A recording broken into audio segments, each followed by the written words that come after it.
Aujourd'hui, ce qu'on vous propose, c'est d'entrer dans l'univers du chef Roland Michon, qui est un chef traiteur, mais également un chef à domicile. On s'en va le rejoindre à son atelier qui est situé sur la rue principale à Magog.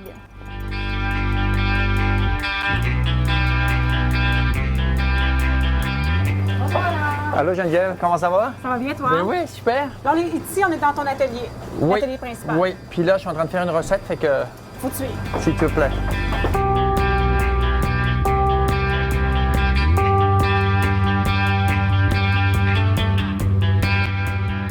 C'est vrai, je fais de traiteur, puis en fait, les gens qui reçoivent à la maison, c'est la même chose, hein? Oui, Puis absolument. là, ils disent « Ah, mais moi, je serais complètement débordé. Toi, on a l'impression qu'il n'y a rien qui se passe dans la cuisine. Ouais. Oui, mais c'est parce que je me suis mis en place avant. Parfait. Eux, ils ne voient pas la mise en place que Non. j'ai fait dans la journée, puis que j'ai tout préparé, puis que quand j'arrive, moi, je fais ça un peu l'image. Là, c'est toute la journée, on roule le tapis. Puis quand on arrive sur place, on a juste à laisser le tapis aller, puis ça se déroule tout seul. Puis quand tout est fait, tu sais. La technique de travail que vous appliquez pour le traiteur, les gens pourraient l'appliquer à la maison quand ils reçoivent des gens le samedi soir, par exemple. Tout à fait. Et si on compare avec un rush dans une cuisine, Totalement différent. totalement différent. Ouais. Plus du travail, c'est plus avant, en fait. OK, oui. Nous, la grosse différence, c'est que quand on part, là, il faut qu'on ait tout le stock, faut qu'on n'ait rien oublié, puis il ne faut pas qu'on parte en retard, parce que c'est tout le groupe qui va en pâtir.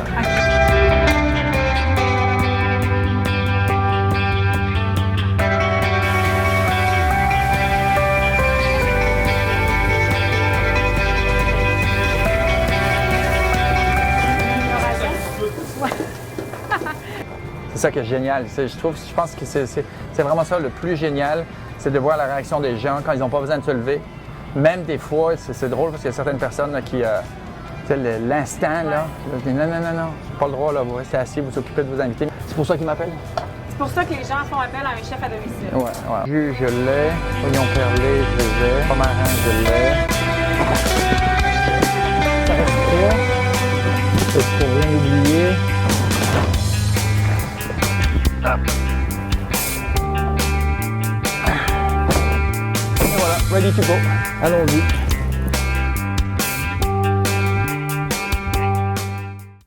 Ben oui, c'est ici. Voilà! Hey! Comment ça va? Avec mon stock? Ah, ok, je vois que tu as mis de la boîte dedans. Ouais, juste ma petite boîte. Voilà!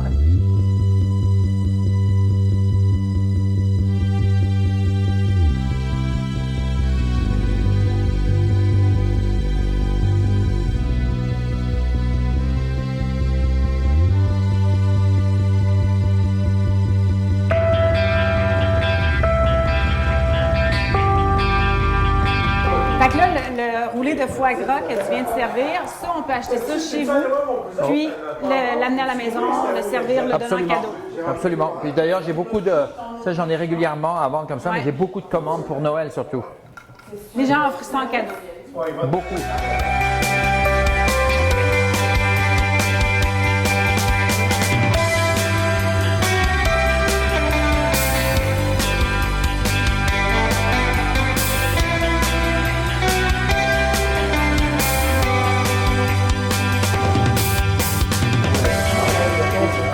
Ton ustensile indispensable, Une mandoline. ce que tu n'aimes pas cuisiner. Il n'y a pas grand-chose, en fait, j'aime pas cuisiner. Mon repas préféré. Ah, du foie gras, c'est sûr. Ton légume préféré. Courgettes, aubergines.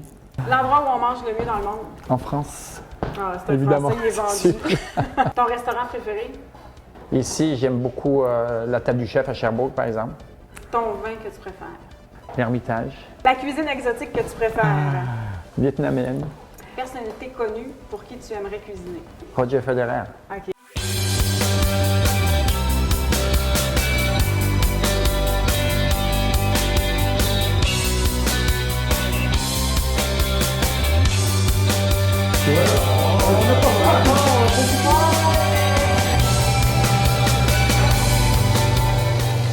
Est-ce qu'il y a une différence entre les Québécois et les Français au niveau de la consommation, au niveau de la dégustation des plats? Je pense ce qui est vraiment intéressant ici, c'est qu'il y a vraiment une évolution super intéressante au niveau des goûts, au niveau de l'approche, au niveau de l'ouverture.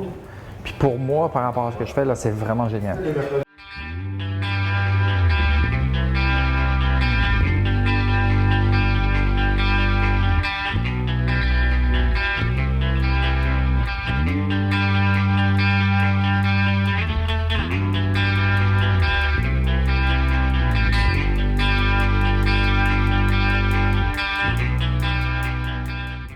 que c'est comme on l'imagine? Est-ce qu'on dit de la cuisine française, les chefs colériques, on se crie après? Est-ce que c'est vraiment comme ça? Ça l'a déjà été. Je pense plus beaucoup maintenant parce qu'il n'y a plus personne qui veut accepter ça. Moi, dans ma carrière, dans les expériences que j'ai eues, j'ai déjà eu des chefs très stricts, mais j'ai pas eu des chefs qui vont faire voler des poêles dans la cuisine et tout. Okay. J'ai entendu beaucoup d'histoires, ça, d'autres chefs là, qui sont complètement... Est-ce que c'est des mythes ou c'est vrai? Ah non, c'est vrai. C'est vrai. C'est vraiment vrai. Mais le métier est plus reconnu en Europe, mais est-ce qu'on gagne mieux sa vie quand on est chef cuisinier en Europe qu'on la gagne ici au Québec? C'est sûr qu'éventuellement, tu vas bien gagner ta vie. Puis si tu as ton affaire et que ça roule, mais tu vas faire beaucoup, beaucoup d'heures. Je ne sais pas vraiment s'il fait plus d'argent ici. C'est sûr qu'un chef français est super reconnu, c'est sûr que là, c'est de l'argent. Mais je pense qu'ici aussi, là, les grands chefs là, de Montréal ou de Québec, là, j'espère pour eux en tout cas. Ouais. Mais qu'est-ce qui fait que tu as décidé de venir au Québec? Bien, je pense un peu le goût de l'aventure. Le Québec, ça a été plein de petits détails. J'ai rencontré des Québécois en France qui étaient dans la cuisine.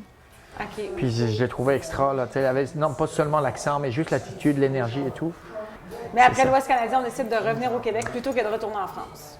Ah ouais, non, la France. Je dis pas que je ne retournerai pas un jour, là, mais c'est sûr que au niveau du travail et tout, je sais pas, il y a vraiment quelque chose. De toute façon, au Québec, je suis parti dans l'Ouest, mais je suis revenu tout le temps que j'étais dans l'Ouest, je suis revenu au Québec régulièrement. Puis j'ai toujours aimé ça. Tu as 2 garçons? Oui. Est-ce que tu leur enseignes la cuisine? Est-ce qu'ils aiment apprendre de leur père? Est-ce que c'est des bons cuisiniers? Bien, bons cuisiniers, peut-être un serait intéressé plus que l'autre. Mais oui, là, ils vont avoir 14 ans. Et ils sont quand même très capables de faire des choses. C'est très fiers aussi, comparé à leurs amis, par exemple. Puis oui, c'est sûr. Je trouve que je prends pas assez de temps parce que souvent, je n'en ai pas assez, là. Mais c'est vraiment cool de les voir. Puis des fois, de dire, OK, ce matin, on fait déjeuner, puis on s'occupe de tout. On fait des crêpes, puis c'est mieux. Puis on s'en occupe de A à Z. Fait qu'ils maîtrisent ça, tu sais. Mais sûr que moi, je ne les pousserais pas, ni l'un ni l'autre, surtout à faire la cuisine, parce que je s'entend que c'est quand même un métier ingrat, là, par rapport à les horaires, travailler le fin de semaine, le soir. Tu sembles avoir trouvé un bon équilibre avec le service traiteur, avec le chef à domicile également. Tu te vois où dans 20 ans? C'est une bonne question.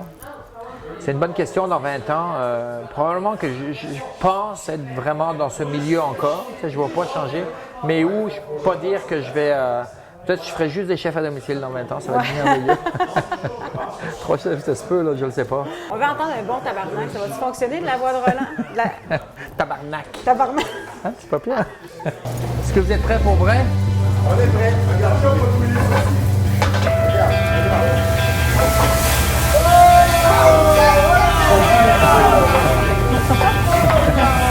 Et voilà. N'essayez pas à la maison.